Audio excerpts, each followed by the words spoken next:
One जंगल में टुनटुनी नाम की एक चिड़िया रहती थी। उसका कोई दोस्त नहीं था। एक दिन वो नदी पर पानी पीने गई थी। वहाँ बुलबुल और कबूतर आपस में बातें कर रहे थे। भैया, मुझे भी अपना दोस्त बना लो, मेरा कोई दोस्त नहीं है। चल भाग यहाँ से। बड़ी आई हमसे दोस्ती करने। तुम्हारी दोस्ती हम लोगों से नहीं हो सकती। तू मनहूस है। मनहूस, तूने अपने माँ बाप को खा लिया। तेरी दोस्ती के चक्कर में हम भी मारे जाएंगे। चलो बुलबुल यहाँ से कहीं और चलते हैं।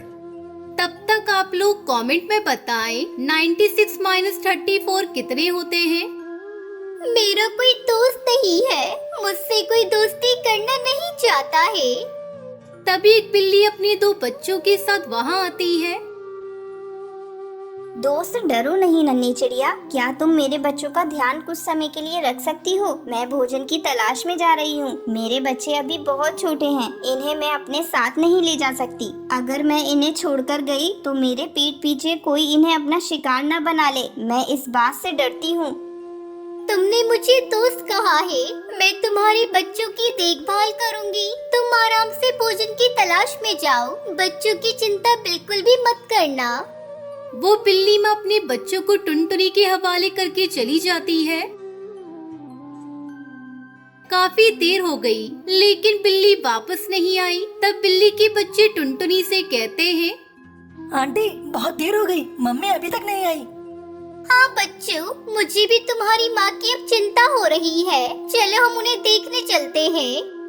टुनटुनी और बिल्ली के बच्चे अपनी माँ को ढूंढने लगते हैं। तभी बिल्ली के एक बच्चा चिल्लाता है, आंटी जल्दी आओ, ये देखो यहाँ हमारी मम्मा के पैर के निशान हैं और खून पड़ा है। किसी ने हमारी मम्मा को मार डाला।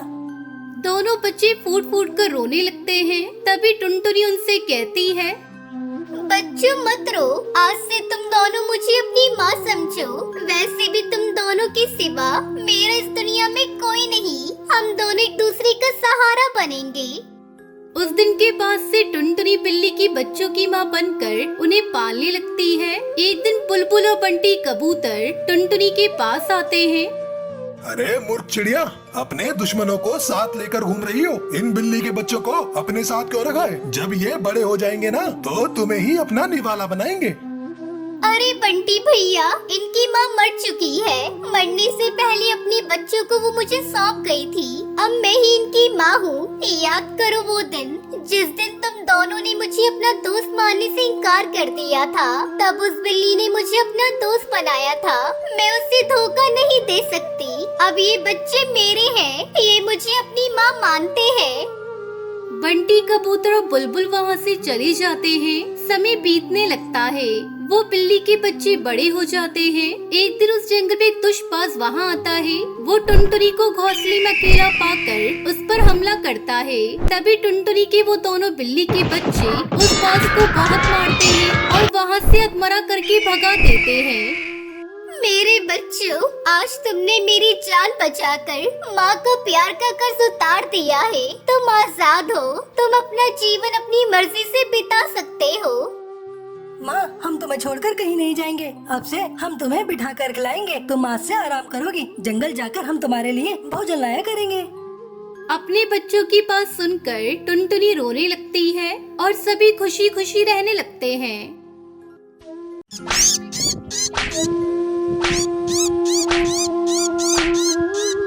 एक घने जंगल में टोनी अपनी बेटी टुनटुनी के साथ रहती थी। एक दिन टोनी की बहन की मौत लंबी बीमारी से हो जाती है। तब टोनी अपनी बहन के घर जाती है। माँ, मुझे छोड़कर तुम कहाँ चली गई माँ? मैं अब किसके सहारे रहूंगी माँ? अच्छा होता आप मुझे भी अपने साथ ले गई होती। बेटा, तू अकेली नहीं है। आज से मैं तेरी माँ हूँ। मैं तुझे अपने घर लेकर चलूंगी। टोनी चिंकी को लेकर अपने घर आती है। बेटा, तू किसी भी चीज की चिंता मत करना। यहाँ तेरी बहन टुनटुनी भी है। तुम दोनों साथ साथ रहना। मैं तुम्हारा दाखिला भी टुनटुनी के स्कूल में करा दूंगी।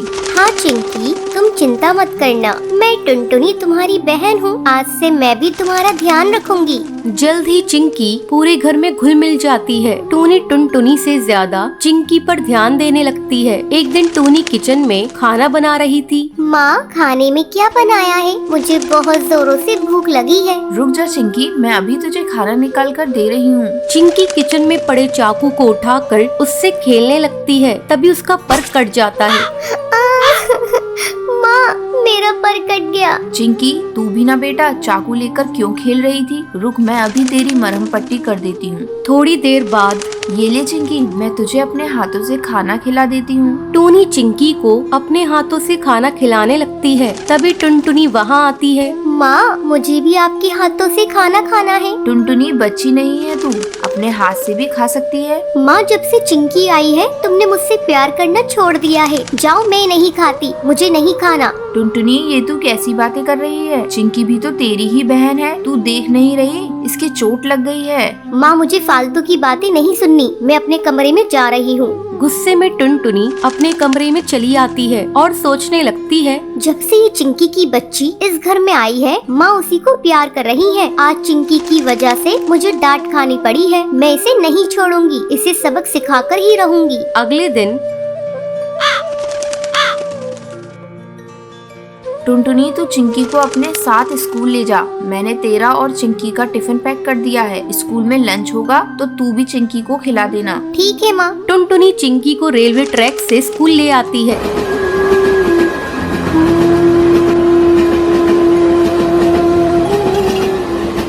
दीदी, तुम मुझे कहाँ से स्कूल ले जा रही हो? मुझे डर लग रहा है। चिंकी तो बेकार में डर रही है। मैं तो रोज इसी रास्ते से स्कूल जाती हूँ। तू मेरे पीछे पीछे आ। अचानक टुनटुनी का पैर पटरी में फंस जाता है। दीदी, क्या हुआ? चिंकी, मेरा पैर पटरी में फंस गया है और निकल नहीं रहा है। तभी ट्रेन की आवाज आती है। दीदी, लग रहा है ट्रेन आ रही है, जल्दी करो। चिंकी, मेरा पैर नहीं निकल रहा है। ऐसा लगता है जैसे मैं अब नहीं बचूंगी। मैं तुमसे बदला लेना चाहती थी, लेकिन देखो ना, मैं ही इसमें फंस गई। किसी तरह चिंकी टुनटुनी का पैर पटरी से निकालती है। चिंकी, मेरी बहन, अगर आज तू नहीं होती तो मैं इस दुनिया में नहीं रहती। उस दिन के बाद से टुनटुनी को एहसास हो जाता है और वो अपनी बहन चिंकी चिड़िया के साथ खुशी खुशी रहने लगती है।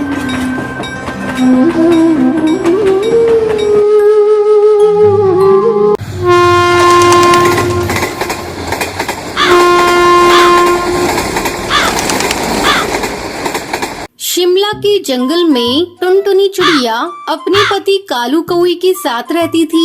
कालू कौवे ने टुनटुनी से प्रेम विवाह किया था, जिसके चलते उनके घर वालों ने अपने घर से निकाल चुके थे।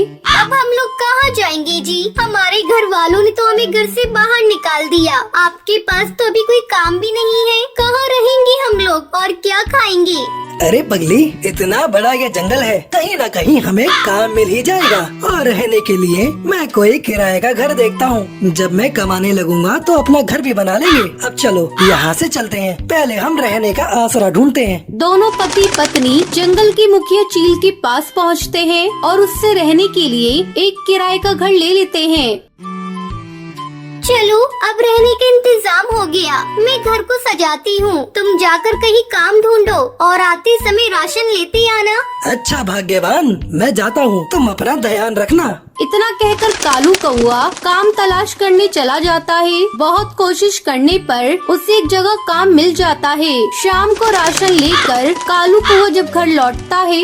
आप आ गए जी, जल्दी लाओ राशन, मैं भोजन बनाती हूँ। मुझे बहुत जोरों से भूख लगी है। टुनटुनी भोजन बनाती है और दोनों खाना खाते हैं। रात को सोते समय टुनटुनी कालू से कहती है, आपको तो काम मिल गया, अब तो आप रोज काम पर चले जाएंगे। मैं सोच रही हूँ क्यों ना मैं भी आपके साथ काम करूँ। इससे घर में दोगुनी आमदनी होगी और जब ज्यादा आमदनी होगी तो हमारा घर भी जल्दी बन जाएगा। तो ठीक है टुनटुनी, कल से तुम भी मेरे साथ काम पर चलो।